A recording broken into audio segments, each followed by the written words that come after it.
All right. So, just a recap of week three. Um, Really, there was a couple different things that we did in week three, and we were studying this idea of radical egotism, where the only thing that matters is me, the egotist. My goals, my plans, my life. That's the only thing that's important. And other people can literally be used, or abused, or discarded. You might also help people if that serves your purpose. And so we studied this idea of the Sandy Hook shootings. So a few Decembers ago, this kid went into Sandy Hook, the elementary school, killed 20 kids, kindergartners, killed himself, killed some teachers, and destroyed the life of these young people, and created a hole and a gap and a sadness and a sorrow in the families that remain behind that will never, ever be healed. And so it seems like literally the only thing that matters is that this guy wanted to fulfill his fantasy. Why did he do it? Well, there's a couple theories. One is that he wanted to live out a video game. And if that is the case, then he was literally willing to use real people, real lives, simply to play out his fantasy and destroy those lives. So that would be the pinnacle, the definition of a radical egotist. There's another option where you say really what he wanted was to become famous. He wanted to go down as a glory killer. He wanted to be known as someone who created the most horrific tragedy in America, maybe of all time.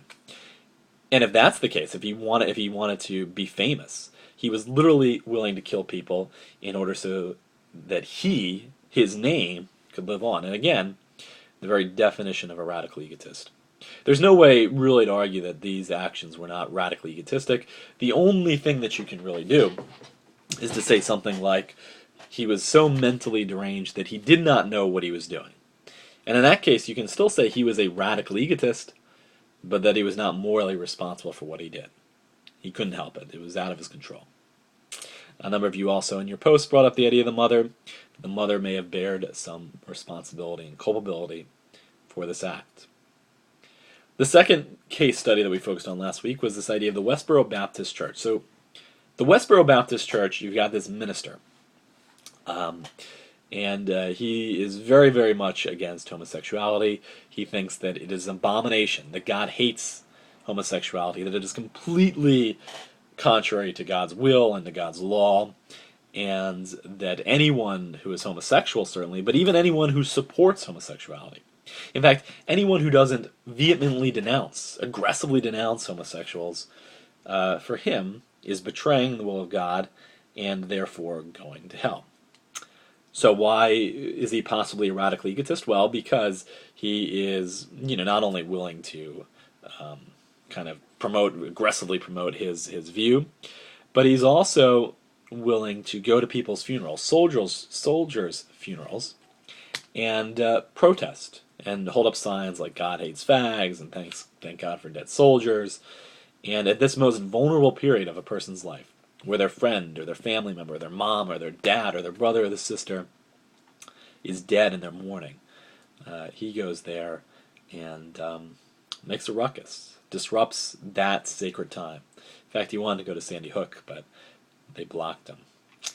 So that seems like, again, he's just using people to kind of promote his views, and he doesn't care who he hurts. Now, there's an interesting potential objection. I don't personally agree with it, but you could potentially object that, look, really what he was trying to do was to save people from hell. If he really believes that God is going to send homosexuals or people that support homosexuality to hell, well, then maybe he was willing to become hated, become reviled, be mocked, all this kind of stuff that goes with what he does, in order to alert people to the nature of God's will and that they're in error and they're off the path. If you believe that he was just trying to really kind of alert people to say, hey, God doesn't want you doing this, and that if you keep doing this, you're going to hell, then maybe you could argue he was a great altruist, that he really was concerned about others, that he was really willing to do whatever it took to get out the word and to save people from hell. And you might say, look, in his mind, maybe this causes some temporal unhappiness and misery and sadness, but in the end, really what it's doing is saving people from eternal sorrow. So, That would be the objection there. And a number of you alerted or talked about this in your posts. Final thing I want to talk about is the idea of your living ethics. So your living ethics, you had to live like an egotist. You had to live like the only thing that mattered for that day was your desires, your goals, your plans.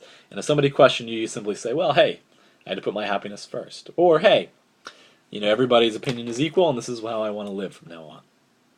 The relativistic idea that really everything is just opinion. Now, in that case, what the responses showed is that hardly anyone agreed with relativism. Hardly anyone agreed that, yes, this should simply be a matter of opinion. That there's nothing wrong with acting like an egotist and that's all about me.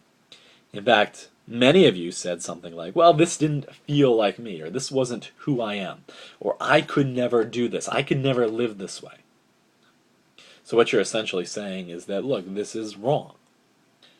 Now, maybe it would be the case that you're simply saying it's wrong for me, but not for other people.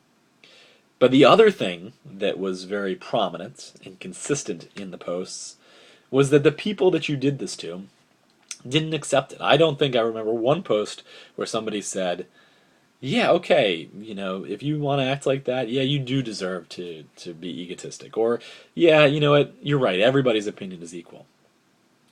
What happened was, when you acted like an egotist, most people said that was unacceptable. That you cannot continue to act like this and be my boyfriend or girlfriend, or live in this house. That essentially, that there is no justification for doing this.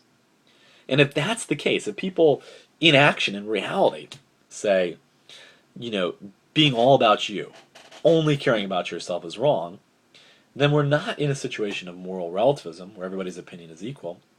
We're in a situation of moral universalism, which means that there are certain rights and wrongs that everybody should follow. Not that everybody does, but everybody should follow it. And the results of this experiment indicated that people thought that what should happen is that you should not be all about yourself. So that's the recap of the Week 3 discussion boards and topics, and look forward to seeing what Week 4 holds. Have a great week.